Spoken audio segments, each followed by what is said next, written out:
and I'll try and give some explanation to it. In Genesis 15:9, Abram is asked the question, how am I going to know I'm going to take possession of it? So the Lord said to him, bring me a heifer, goat, a ram, each 3 years old, along with a dove, a young pigeon. Abram brought all these to him and cut them in two, and arranged the halves opposite each other. The birds, however, he did not cut in half. Then birds of prey came down on the carcasses, but Abram drove them away. As the sun was setting, Abram fell into a deep sleep, and a thick and dreadful darkness came over him. The Lord said to him, know for certain that your descendants will be strangers in a country not their own. They'll be enslaved and mistreated 400 years. But I will punish the nation they serve as slaves. Afterwards they've come out with great possessions. You, however, will go to your fathers in peace and be buried at a good old age. In the fourth generation, your descendants will come back here, for the sins of the Amorites has not yet reached its full measure. When the sun had set and darkness had fallen, a smoking firepot and a blazing torch appeared, and passed between the pieces.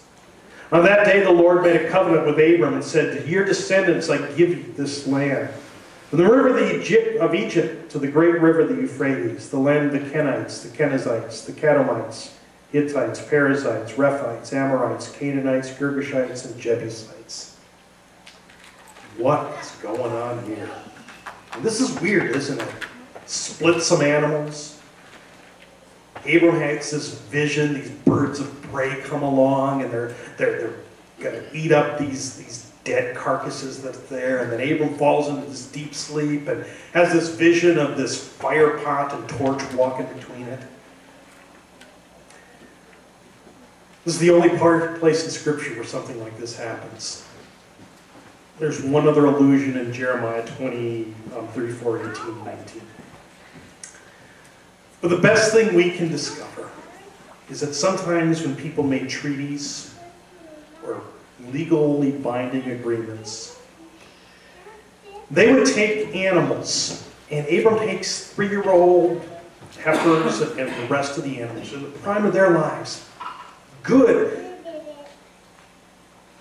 livestock. And sacrifices and lays them out. And what would happen is people would walk between these two halves of these carcasses and say, may I wind up like this animal if I don't keep my promise, if I don't keep the terms of my covenant. Now, I'm personally glad that we go to lawyers and sign stuff instead of walking between dead animals today. But it's a very visual reminder of what is happening. And you notice that Abram doesn't walk between the carcasses. It's just God that does this.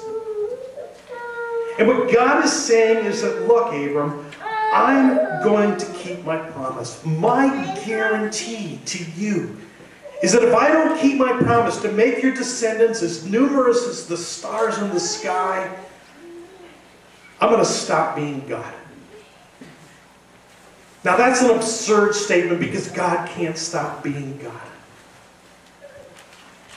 But what I'm convinced is that God is saying to Abram, look, I'm God. I'm going to keep this promise to you. You may think it's impossible. You may only see Eliezer, your chief servant possibly, as being your only heir. But I've got an heir waiting for you. And it's going to happen.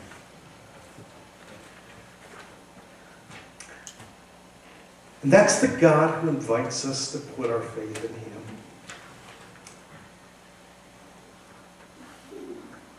That's the God who's personal, who communicates. That's the God who's patient with us. That's the God who directs us in our footsteps. That's the God who promises to keep His promise. And we didn't even get to the place about God being powerful and providing. We'll pick that up in a couple weeks after the Bible conference. But I want you to see this God. Just part of who God is. And His love and His compassion, His concern, the relationship He wants to have with each and every one of us. You see, this promise that God made to Abram affects you and I. And you and I are one of the stars. We're Abram's descendants because the promise that God made to Abram that He was going to bless all the nations through Abram's descendants points to Jesus. And Jesus is the one that enables us to have a right relationship with God.